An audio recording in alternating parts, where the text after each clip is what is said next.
Hello दोस्तों, कैसे हैं आप सब। उम्मीद करता हूँ बढ़िया होंगे और अपनी लाइफ में बढ़िया कर रहे होंगे। तो आज के इस वीडियो में देखने वाले एक्सरसाइज 13.1 का क्वेश्चन नंबर 2। तो चलिए स्टार्ट करते हैं। तो पहले पढ़ते हैं। Consider the following distribution of daily ways of 50 worker of A factory. Daily veg rupees में दिया हुआ इतना और नंबर ऑफ वर्कर्स दे रखा है। ठीक है, सिंपल। तो आगे देखते हैं फिर कौन सा find the mean daily ways of a worker. ठीक है, मीन निकालना है बाय यूजिंग अप्रोप्रिएट मेथड लगाना है। तो चलो आप, ठीक है। तो मैंने इसको क्या है, बस इसको ऐसे लिख लिया। ठीक है, क्वेश्चन पूरा। ठीक है, ऐसे में लिखना ही पड़ता है, टेबल बनानी पड़ती है। तो देखो एक्सआई क्या होता है, क्लास मार्क होता है upper limit minus upper limit plus lower limit by 2। ठीक है, तो upper limit plus lower limit, ठीक है, तो प्लस करके 2 करना है, डिवाइड बाई 2 कर देना बेसिकली प्लस करके। तो देखो 500 प्लस 520 करेंगे तो डिवाइड 2 करेंगे तो 510 आएगा। इनके बीच की वैल्यू ही आती है। तो ये क्या आ जाएगा 530, ये क्या आ जाएगा 550। ठीक है, ये क्या आ जाएगा 570, इसके बीच की वैल्यू 590। ठीक है, डिवाइड बाई 2 करेंगे, एक्सआई की वैल्यू आ गई। ठीक है, अब देखो एक्सआई की वैल्यू हमें 3 डिजिट में, तो मैं आपको रिकमेंड करूंगा जब भी 3 डिजिट में हो जाए तो हमें क्या करना है, तो एक स्टेप और आगे बढ़ा देते हैं, डीआई ले लेते हैं यार। ठीक है, तो डीआई ले लेते हैं तो क्या आ जाएंगे, तो एक्सआई माइनस ए, ये क्या होता है, एज्यूम मीन होता है। तो देखो इसमें से हम क्या 550 को एज्यूम मीन मान ले रहे हैं। ठीक है, तो एज्यूम मीन किसको मान ले रहे हैं, 550 को मान ले रहे हैं। 550 को हमने एज्यूम मीन मान लिया। उसके बाद हमें क्या करना है, अभी ये वैल्यू थी, हमें ऑपरेट करने में दिक्कत होती तो हमें छोटा करना है, तो हम इसको छोटा कर दे रहे हैं। ठीक है, तो एक्सआई माइनस क्या ए माइनस कर ले रहे हैं, तो 510 माइनस 550 तो क्या है -40। 530 माइनस 550 कितना आया -20। ये 0, ये +20 आएगा। ठीक है, ये कितना आएगा 590 माइनस 550 40। तो आई होप आपको समझ में आ रहा होगा, ये DI आ गया। ठीक है, अब देखो हम क्लास H का भी इस्तेमाल कर सकते हैं। ठीक है ना, H क्या होता है हमारा, क्लास साइज।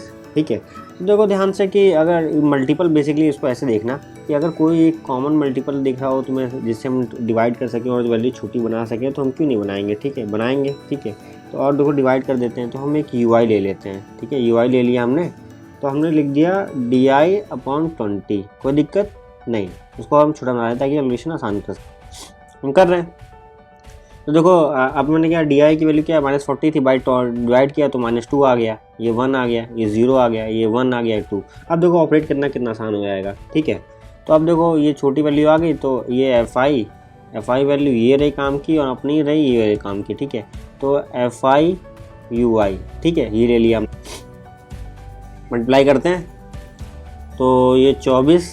ठीक है, ये और ये उठा के -14, ये 0। ठीक है, ये 6, ये कितना आया 20। ठीक, कोई दिक्कत नहीं। अब जो उठा के प्लस कर देना है, तो 26, ये कितना था 8 आया, ये 36 माइनस 20 तो 18। और भी कुछ है वैल्यू नहीं है, कहीं गड़बड़ कर दी क्या।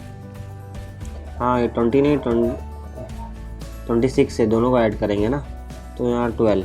तो देखो आखिर में कितना है -12, क्योंकि 38 माइनस का था। ठीक है, तो सिग्मा FI UI कितना आया हमारे पास, -12 आया। ठीक है, और सिग्मा FI कितना आया है यहाँ पे, इसको ऐड करना पड़ेगा,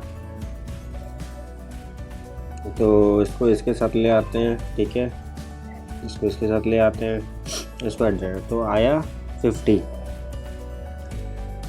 तो हमें मीन निकालना है, एक्स बार निकालना, पर उससे पहले क्या हमें पहुंचना पड़ेगा वहाँ तक, एक्स बार तक पहुंचना पड़ेगा। ठीक है, तो हमारे पास क्या अभी UI है।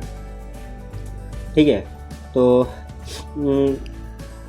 U बार कैसे निकालेंगे, तो U बार क्या निकालेंगे, सिग्मा FI UI अपॉन कितना है सिग्मा FI। ठीक है, तो देखो ध्यान से ये -12 आया अपने, ये कितना है -50 आया, तो -12 50।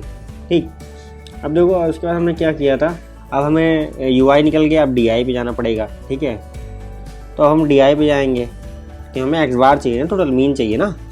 ये तो हमने कैलकुलेशन अपने आसान करने के लिए किया था, जो भी किया था। ठीक है, अब UI से हम DI पे जा रहे हैं, तो देखो यहाँ हमने डिवाइड से किया था तो हम मल्टीप्लाई करेंगे अब, ठीक है, इसको कंप्लीट करने के लिए। तो हम क्या कर रहे हैं, मल्टीप्लाई कर रहे हैं, कोई दिक्कत नहीं, ये काट दो। तो आया यहाँ पे -24/5, ठीक है, ये आ गया, DI आ गया। फिर हमने क्या करना है कि हमें XI पे जाना है। DI अब पहुँच गए हैं, DI से हम XI पे। तो देखो हमने क्या माइनस, ये एज्यूम इन 550 क्या किया था, हमने माइनस किया था। तो हम क्या करेंगे, प्लस कर दें। तो XI की वैल्यू यहाँ पे क्या हो जाएगी, ध्यान से देखो, XI की वैल्यू DI नहीं, इसको D बार बोलो ज़्यादा अच्छा है, क्योंकि हम U बार इसको लिख रहे थे ना। तो D बार इंटू मतलब प्लस 550, ठीक है, ये बस उल्टा चल रहे हैं हम, ठीक, और कुछ नहीं कर रहे हैं। तो D बार की वैल्यू कितनी थी, -24/5, ठीक है, प्लस 550, ठीक है। अब इसको कर लेते हैं यार ना, तो 5 4 जा, ठीक है, फिर 5 8 जा 40, -4.5 -4.8 आ गया, ठीक है, इसको डिवाइड करने पे। तो अब ये कितना आ रहा है, इससे हम 4 और माइनस कर ले रहे हैं, ठीक है, तो आ रहा है 545.2। दिस इज़ द आंसर, ठीक है, फाइनल आंसर जो हमें मीन निकालना था। ओके, तो इसी के साथ यार मिलते हैं अगली वीडियो में, ऐसे ही पढ़ते रहो। जय हिंद, जय भारत।